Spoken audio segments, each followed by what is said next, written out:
He's one of the most cherished Ghanaian business leaders in the country and one of the moguls so far as the real estate is concerned. James Orleans-Lindsay. He's the Chief Executive Officer of JL Properties. Sir, nice meeting you. Nice meeting you too. The pleasure is always mine. Thank you. Now, what do you make of this conference in the first place? I think it's a long overdue, and then I'm happy with what I saw, what I've seen now. The content is good, the idea is perfect, and it can only grow from one point to another. And talk of content, looking at the faces of many of your respondents here at the program, they seem to have enjoyed so much from you when you talk to them. That experience and that kind of wide, thoughtful things that you brought them has really enlightened the day for them. Now, what would you say? Because many of them are just beginners in their business. What would you have for them? Well, that's why I always would like to tell people the truth. The industry is good.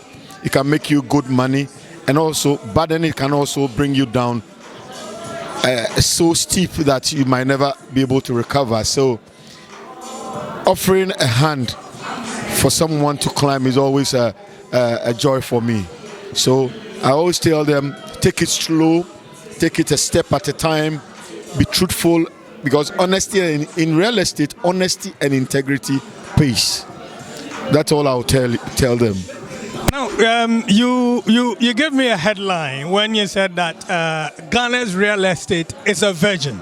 Now, when you say it's a virgin, some of you are already in there. There are a lot of people in there. What is it that is still making it a virgin? We've just touched maybe 5-10%. It's huge. There's several aspects. Buying and selling of real estate is an untapped section. Most people are building to sell. Buying already built to sell for a margin is a different branch that is even not touched, totally untouched. Buying and just doing touch-ups and then pimping up for sale at a margin is untouched. Just buying to run down properties, renovating and selling is also untouched. Several aspects of our industry is untouched, and that is why I say this market is a virgin market. And anybody who enters here and enters well, enters with a clean mind, enters because the money should be secondary. Do it and do it well, and the profit will come. That's what I believe in. You yourself and many other speakers of at this conference have alluded to the fact that Ghana seems to seem to have been positioned at a place where many investors would love to come into the real estate sector. I mean, you mentioned and admitted to economic growth and other things. Do you see us really making impact so far as the management of our economy is concerned in the site of real estate? No, we have no direction to go but up. That's the fact. We have no direction to go back up because there's improvement in the security, there's improvement in peace and stability, there's improvement in the way of life of the people. When people find wealth, the next thing they do is to find a safe place of shelter.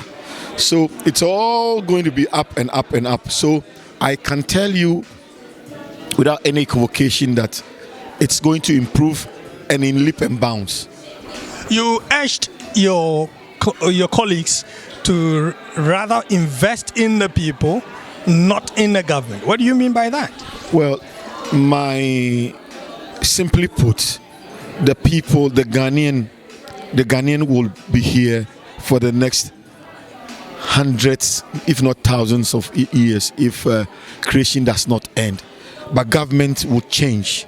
So my point is that whilst there's a bit of challenges here and there with payments, the money will trickle in.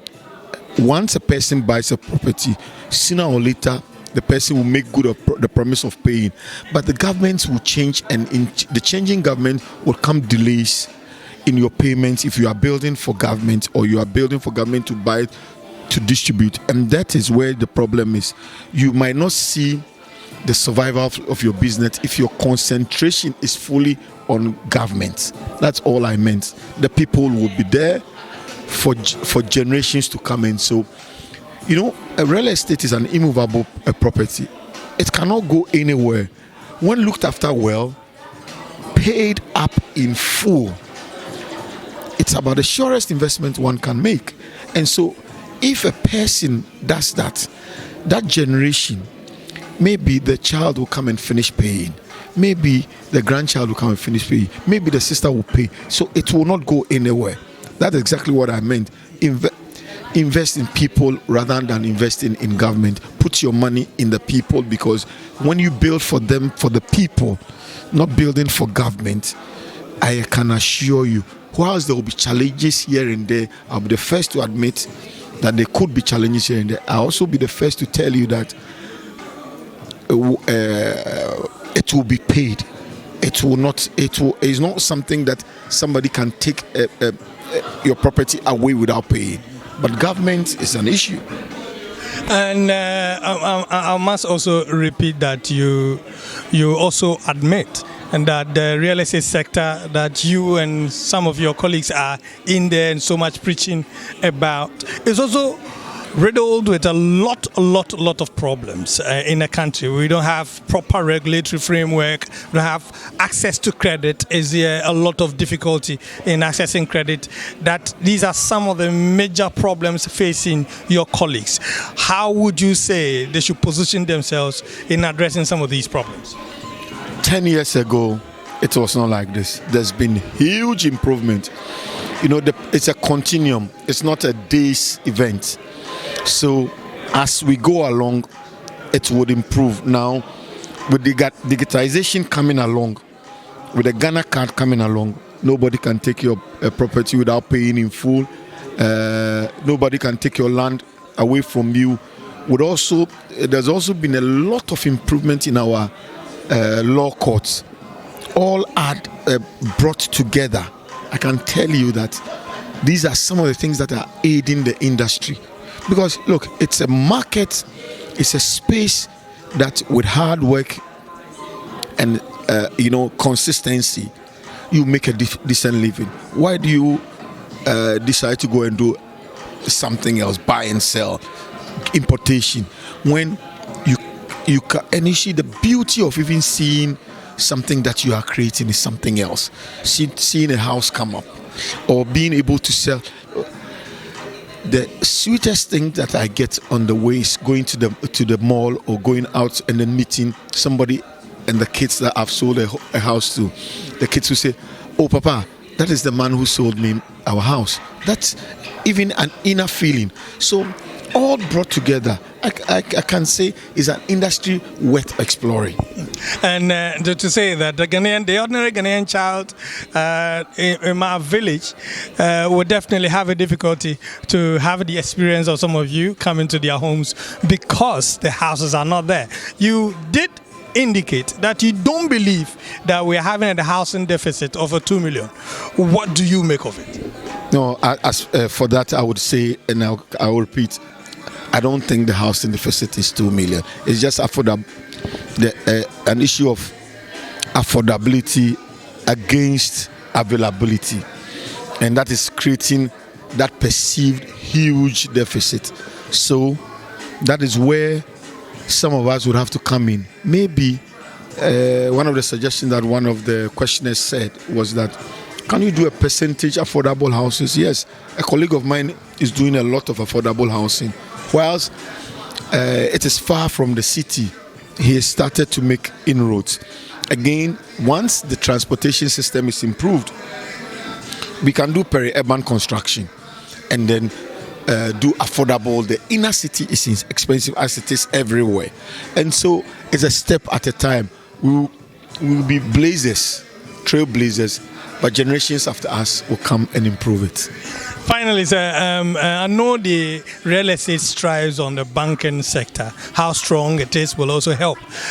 What would you say is the strength of current strength of our banking sector? Is it in good shape? Is it helping those of you in the real estate sector?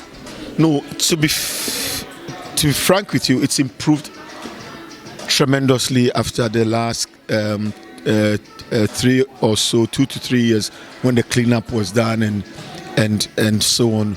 There's a bit of money to be given out to very good projects. If your project is well packaged, you will get support. It is not perfect, and as I keep saying, it's purely progression, not perfection. You progress towards perfection, and so it's moved from 36% now. Some people are even doing 19.5, 20%. That's progression. I wish we could do single digits, but it's all a matter of time. It's gradual.